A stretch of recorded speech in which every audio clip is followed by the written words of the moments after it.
What's up, everybody? Thanks for watching today, baby.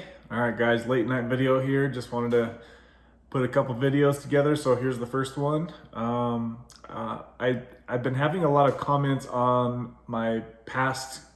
If you guys remember, a couple years ago, I tried using Kratom to get off Suboxone, and I've been having a lot of comments on that, and people are like talking about it like it's a current video. So I just wanted to make a little bit of an update video, what my thoughts were on how that whole thing played out. Before I do so, I need to let you know I am not a doctor. Nothing on my channel is medical advice. Please speak to your own doctor about your addiction issues, guys. All right, so if you guys remember, I tapered on Suboxone. I kind of rapid tapered down to, I think, around half of a milligram. And then I tried to, it wasn't like a super rapid taper, but it was pretty fast. And I tried to jump off using, I think it was like 7 or 10 grams of Kratom a day. And I immediately started tapering the Kratom. I think I had like 15 or 12 capsules I allowed myself per day. And I immediately went down to 11 capsules the next day, 10, 9, 8. And as soon as I get to 7 capsules, which I believe, I don't remember the grams on that, but it was 7 capsules.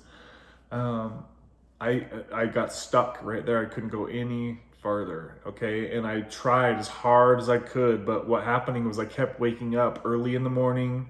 I would either be waking up early at like 4 or 5 and not be able to go back to sleep, or I would start having RLS in the middle of my sleep, right? So after a month of horrible sleep and not being able to get any better than the 7 capsules a night, I just got exhausted with it. I wasn't improving, I wasn't stabilizing, nothing. It was just horrible sleep, RLS, and it never got better. And after a month of being tortured in your sleep like that, I just gave up. I was like, you know what, I'm gonna go back to a low dose Suboxone. And that's what I did, guys. It's my personal belief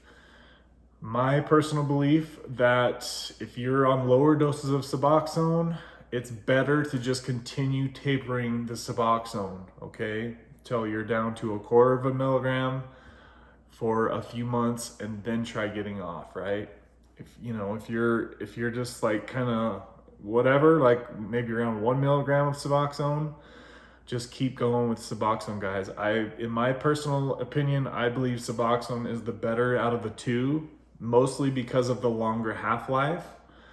That's always my main thinking about stuff like this, because with Kratom you have to dose every 4 or 5 hours for most people, right? And in Suboxone you can dose once or twice a day due to the much longer half-life. So I always look at things like the least amount of time you need to give your addiction per day is the better, right? That's kind of the way that I'm looking at it with that. Now I want to say that there are, and also too, I'm all over the place on this video, so sorry about that.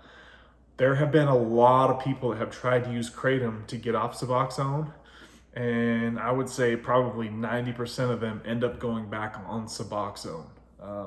Almost every person that has been an opiate addict gets on Kratom, they almost all start abusing Kratom, guys. So that's why I'm always so adamant about telling you guys the warnings about Kratom. I don't think that for opiate people who've been struggling with opiate addiction, I don't think Kratom's a good idea.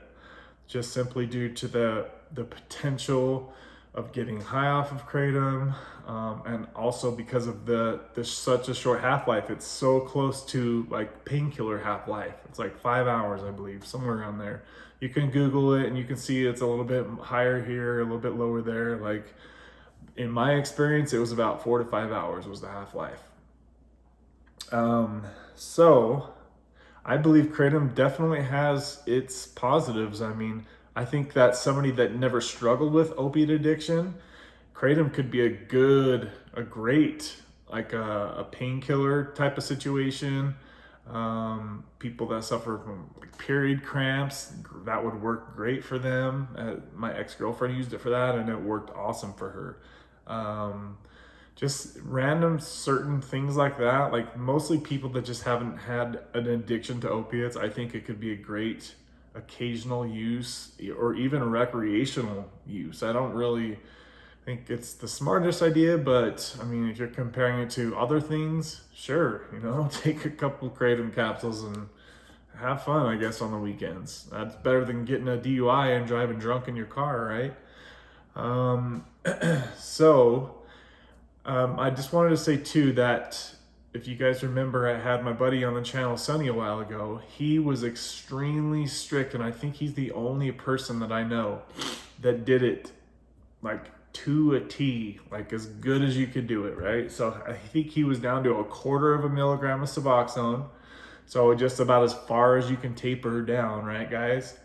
And then I think I want to say he just suffered through the day. And then at night, he took like 1 or 2 Kratom capsules just to be able to get some sleep. And then that was it. He didn't take Kratom all day long. He didn't keep dosing all day long. He wanted to get it over with, and he suffered all through the day and just needed a little relief at night. And that's exactly what the 1 to 2 Kratom capsules did. Maybe he'll chime in the comments if I'm wrong on the doses, but I'm pretty sure it was something like that. But he was extremely, because we all warned him, Rock and Roberta, myself, others who have tried Kratom, we all warned him how risky Kratom could be. And I'm lucky to have never taken enough Kratom, because I've had the warnings about how addictive it can be.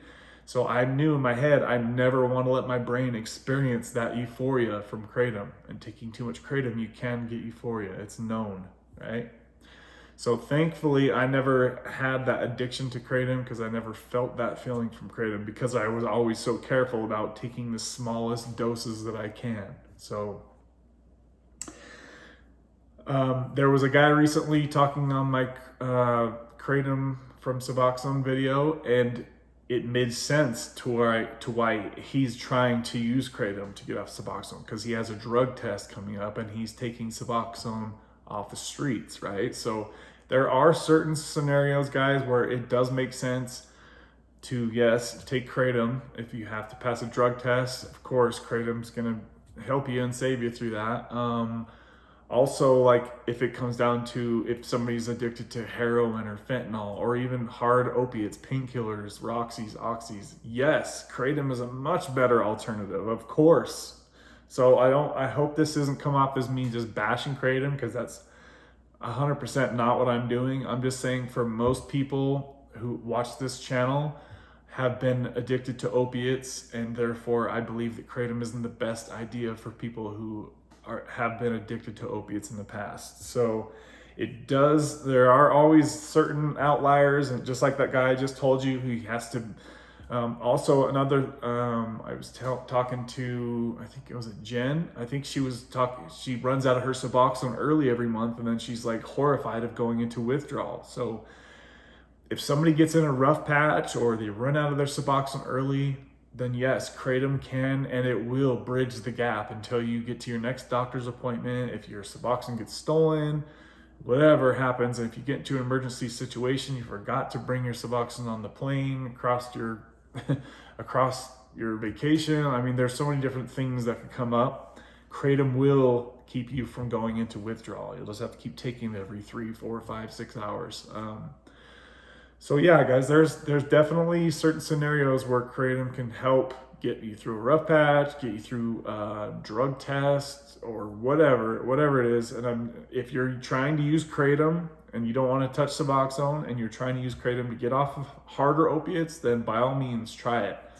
That is a huge upgrade. If that works for you, just know that Kratom is another thing too. I wanted to say, if you're using Kratom like on a regular basis to get off of Suboxone, or you're using it to get off of hard painkillers, or you're using it to get off of heroin, just remember, guys, that when the time comes to stop the Kratom, you haven't gone through your withdrawal yet. The withdrawal is going to be waiting right there as soon as you stop the Kratom. So, and that goes true for anything, guys. Anybody that takes Suboxone to get off of harder opiates, it's the same thing. Your withdrawal is still going to be waiting there for you.